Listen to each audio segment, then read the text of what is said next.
Hello students, हमारा chapter चल रहा था इलेक्ट्रोकेमिस्ट्री और इलेक्ट्रोकेमिस्ट्री के अंदर आज हम आगे की बात करेंगे।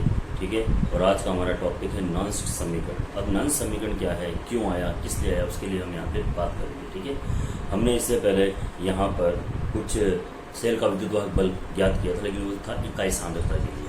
अगर मान लो सांद्रता चेंज कर दी जाए तो हमें सेल का विद्युतवाहक बल ज्ञात करने में बहुत ज़्यादा प्रॉब्लम होगी। तो वैज्ञानिक नॉन्स्ट ने एक नया समीकरण दिया जिसमें किसी भी सांद्रता पर सेल का विद्युतवाहक बल ज्ञात किया जा सकता है। ठीक है, तो इसके दो टाइप से हम यहाँ पर सेल का विद्युतवाहक बल निकाल सकते हैं। दोनों ही टाइप आप यहाँ पे समझ लीजिए। ठीक है, हमारा टॉपिक है नॉन्स्ट इक्वेशन, नॉन्स्ट समीकरण। ठीक है, तो वैज्ञानिक नॉन्स्ट ने क्या किया था, पहले आपको ये समझ में आना चाहिए कि किसी भी सांद्रता पर हम सेल का विद्युतवाहक बल ज्ञात कर सकते हैं। तो उसने पहले एक समीकरण दिया अपना, है ना, उसे हम नॉन्स्ट समीकरण के नाम से जानते हैं। उसने कहा कि किसी भी वैद्युत अपघट्य के अंदर A मोल A के, B मोल B के अभिक्रिया करके C मोल C के और D मोल D के बना दें। ठीक है, तो द्रव्यानुपाती क्रिया नियम अनुसार द्रव्यानुपाती क्रिया नियमानुसार अगर हम इसके ऊपर द्रव्यानुपाती क्रिया नियम लगाते हैं तो यहाँ पे के साम्य अवस्था स्थिरांक बराबर C की सांद्रता मोलों की संख्या, B की सांद्रता मोलों की संख्या, A की सांद्रता मोलों की संख्या, B की सांद्रता और मोलों की संख्या प्राप्त होती है। समीकरण नंबर 1 हमारे पास यहाँ पे ये आगे बेटा समीकरण नंबर 1। ठीक है, अच्छा, वैज्ञानिक नॉन्स्ट ने गिब्स मुक्त ऊर्जा और सेल के विद्युतवाहक बल के मध्य एक संबंध दिया था। उस संबंध के बारे में मैं आप लोगों से चर्चा कर लेता हूँ। ठीक है, तो उसने एक संबंध दिया था, ये डेल्टा जी बराबर delta G naught plus R T L N K. ठीक है, ये समीकरण था। ठीक है ना, तो डेल्टा जी बराबर क्या है, गिब्स मुक्त ऊर्जा। डेल्टा जी नोट बराबर क्या है बेटा, मानक गिब्स मुक्त ऊर्जा। आर आप जानते हो गैस कांस्टेंट है, टी टेम्परेचर है ना, और एल के लोग का घटक होता है, के यहाँ पे कांस्टेंट है। हम जानते हैं कि क्या जानते हैं बेटा, डेल्टा जी बराबर होता है माइनस एन एफ ई। मैंने आपको कहा था कि ये मान आगे आएगा जो हमें यहाँ पे ध्यान में रखना है। ठीक है, ओके। अब देखो मैं यहाँ पे इसको दो भागों में बांट के लिख देता हूँ। ठीक है, ओके। डेल्टा जी का मान समीकरण नंबर 2 में रख देगा। ठीक है, डेल्टा जी का मान समीकरण 2 में रखने पर, ठीक है, तो समीकरण नंबर 2 में मैं डेल्टा जी का मान रख देता हूँ। ये लोग माइनस एन एफ ई बराबर, देखो जी नोट क्या है, मानक अवस्था में है, तो विद्युत वाहक बल भी मानक आ जाएगा। एन आप जानते हो, एन एफ गुलाम आवेश की मात्रा है, ई क्या है, सेल का विद्युत वाहक बल है। तो यहाँ पे minus N F E naught आएगा बेटा। ठीक है, ओके। अच्छा जी, अब यहाँ पे देखिए प्लस, ठीक है, plus R T L N K. Okay, इसको मैं देता हूं समीकरण नंबर 3, दे दिया बेटा। ठीक है, अब देखिए अगर हम पूरी समीकरण को समान संख्या से गुणा या भाग करें तो कोई फर्क नहीं पड़ेगा। तो समीकरण नंबर 3 में एन एफ का भाग देने पर, ठीक है, तो समीकरण नंबर 3 के अंदर माइनस एन एफ का भाग देने पर, सुनना ध्यान से, माइनस एन एफ का मैं भाग दे रहा हूं, तो यहाँ पे माइनस एन एफ बटा माइनस एन एफ बटा माइनस एन एफ, क्या होगा, एन एफ से एन एफ यहाँ कैंसिल हो जाएगा। ठीक है, और मेरे पास नई समीकरण आ जाएगी, ई बराबर E nought minus R T L N K upon N F. Okay, चलो जी, हम यहाँ पे लिख देते हैं एल एन इक्वल्स टू 2.0 लोवैक्स। ठीक है, तो यहाँ मान रखते हैं बेटा, ई बराबर E nought minus 2.303 R T लोग के अपॉन एन एफ। ये नॉन्स्ट समीकरण है जिससे हम किसी भी सेल का विद्युतवाहक बल ई नोट मानक विद्युतवाहक बल ज्ञात कर सकते हैं। ठीक है, अच्छा, अगर मैं इसको और ज्यादा मॉडिफाई करता हूँ तो आर का मान हमें पता है 8.3 है ना, आर का मान 8.3 है, टी टेम्परेचर है 298 केल्विन ताप, ठीक है। और ये फेराडे वगैरह है ना, इन सबका अगर मैं यहाँ पे मान रख देता हूँ तो मेरे पास ये जो समीकरण आएगी मेरे पास बेटा वो क्या आएगी, ये E बराबर E not minus 0.059 upon n log Kc, या के की जगह हम यहाँ Kc का मान रख सकते हैं, ठीक है। तो ये नन समीकरण है जिससे आप किसी भी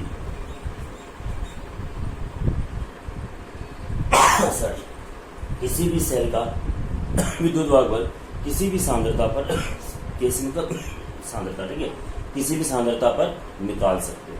बात समझ आई क्या? मैं इसको वापस से समझा देता हूँ। मेरे पास के और भी तरीके हैं बहुत अच्छे अच्छे, समीकरण बहुत प्यारी है, अच्छी सी देखो नंस समीकरण।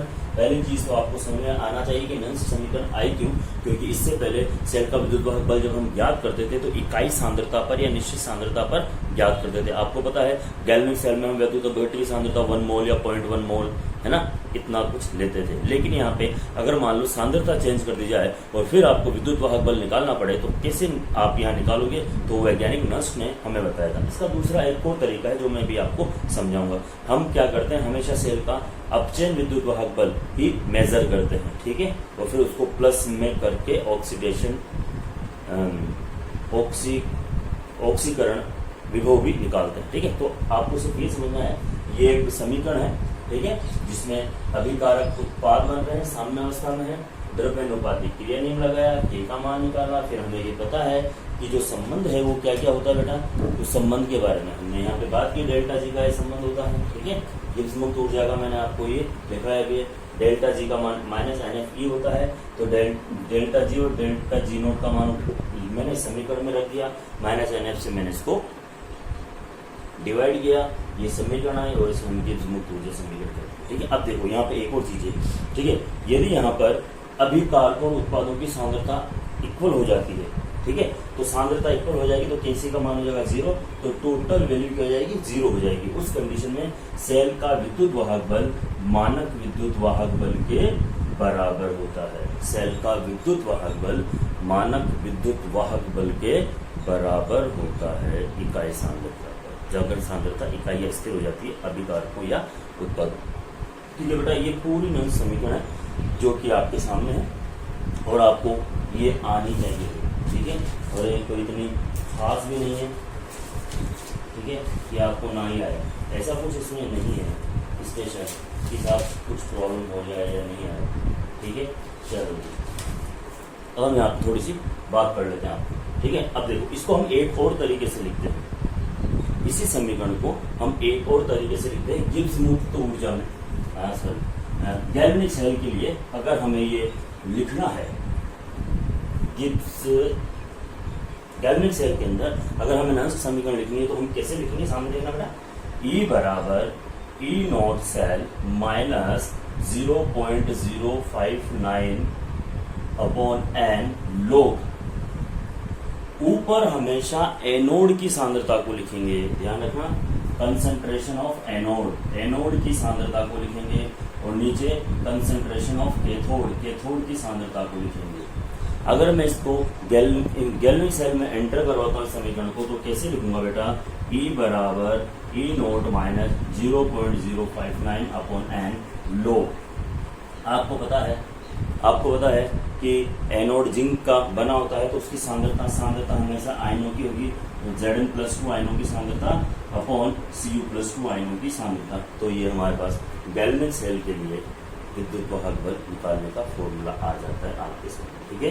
ओके, चलो जी। अब मैंने कहा था एक और तरीका है, उसको भी मैं यहाँ पे लिख देता हूँ, उसको भी मैं समझाता हूँ। दूसरा तरीका ये निकालना, क्योंकि क्या है कि नई नई किताबें, नई नई चीज़ें हैं, उसमें बच्चों को अलग अलग मेथड मिलते हैं, तो बच्चों को जो मेथड समझ में आ जाए, जो मेथड उसके लिए ईजी है, ठीक है, आप वही याद कीजिए। ओके, नंस समीकरण में तो वैज्ञानिक नंस ने किसी भी सेल के अपचयन विभव को निम्न द्वारा प्रदर्शित किया, निम्न समीकरण द्वारा प्रदर्शित किया। और वो समीकरण क्या थी, देखिए, किसी भी सेल का अपचयन विभव निकालना या अपचयन होता है तो हम किस तरह से लिखते हैं बेटा, M+N, धातु आयन इलेक्ट्रॉन ग्रहण करके धातु बना रहा है, अपचयन हो रहा है बेटा, अपचयन हो रहा है, ठीक है।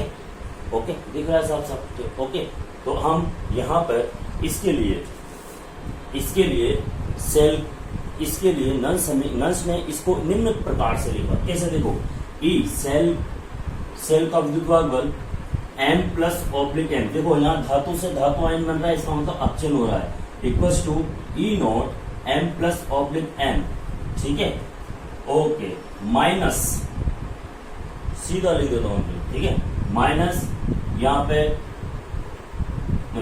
मैं प्लस में लिख देता हूँ पहले, फिर इकाई मान लेंगे, ठीक है, माइनस 2.030 RT अपॉन NF लोग, ठीक है, और ऊपर धातु की सांद्रता अपॉन धातु आयन की सांद्रता।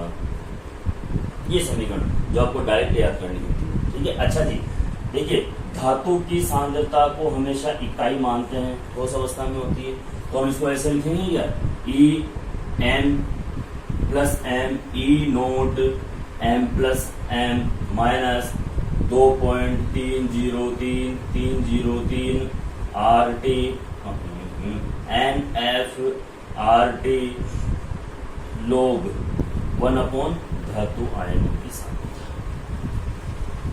इन सबका मान रखेंगे तो E M plus oblique N equals to E naught M plus M, ठीक है, माइनस 0.059 अपॉन एन, और ये लोग 1 अपॉन धातु आयनों की सांद्रता। ऐसे भी निकालते हैं डायरेक्ट। फिर हम इसको अप्लाई कर देते हैं। एक बार कैथोड के लिए तो 1 गैल्वेनिक सेल में 1 जेड आयनों की सांद्रता, एक बार एनोड के लिए तो कैथोड के लिए तो 1 कॉपर आयनों की सांद्रता, फिर निकाल के मान निकालते हैं, तो ये पूरा मान हमारा समझाते हैं। ये दूसरा तरीका है, तो एक तरीका पहले और एक तरीका ये। तो आपको एक चीज़ और थोड़ी सी ध्यान में रखनी पड़ेगी बच्चों, जो पहले वाला तरीका है वही हमारे बोर्ड का मेन तरीका है, ठीक है ना, तो उसी को आप ज़्यादा से ज़्यादा फॉलो करोगे, और जो प्रॉब्लम हो तो आप इससे डिस्कस करोगे। ये आपकी नल समीकरण है और मेरे साथ इसमें कोई भी प्रॉब्लम नहीं है। हाँ, आपकी बुक में से मैं 1-2 न्यूमेरिकल्स और देख लेता हूँ, ठीक है, और मैं समझा देता हूँ आपको। तो न्यूमेरिकल भी आप इजी वे में कर सकते हो, ठीक है। चलो जी, आपके पास ये न्यूमेरिकल है आपकी बुक का, हम थोड़ा सा इसको टाइम देते हैं, है ना, और इसके बारे में बात भी कर देते हैं।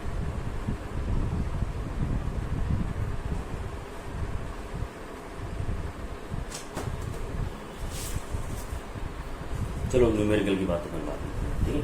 अब हमारे पास यहाँ सेल, बैटरी, ठीक है, हम यहाँ पे बात करेंगे सेल या बैटरी में।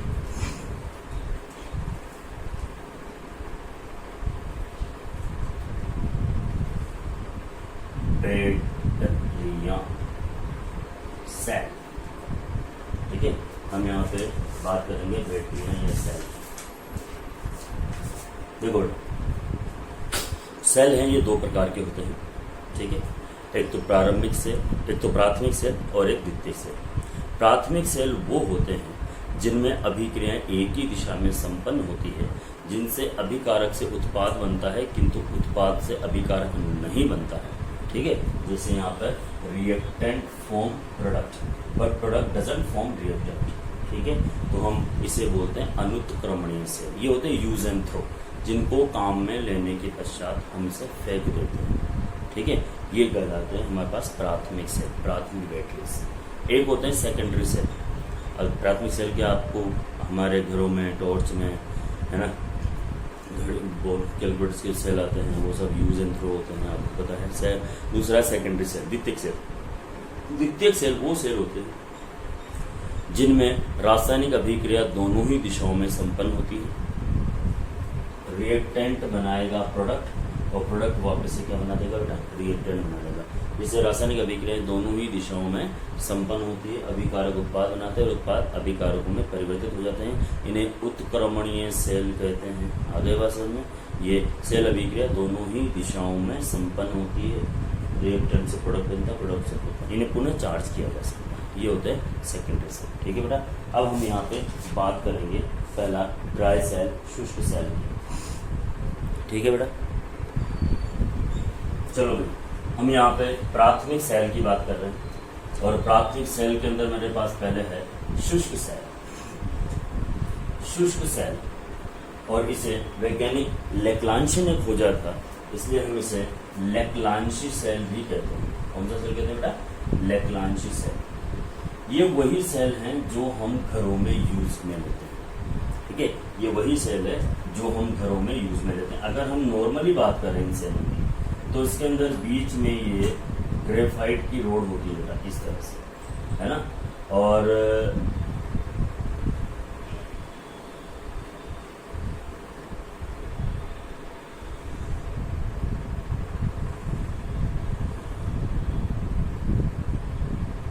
ठीक है, ये ग्रेफाइट की छड़ होती है।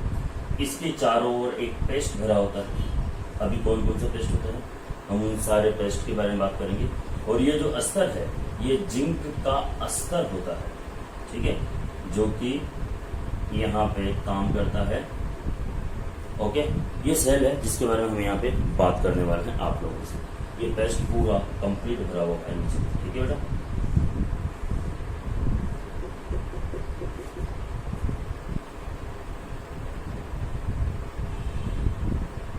ये है कार्बन का छड़ या कार्बन की छड़ बोलते हैं इसको, ठीक है।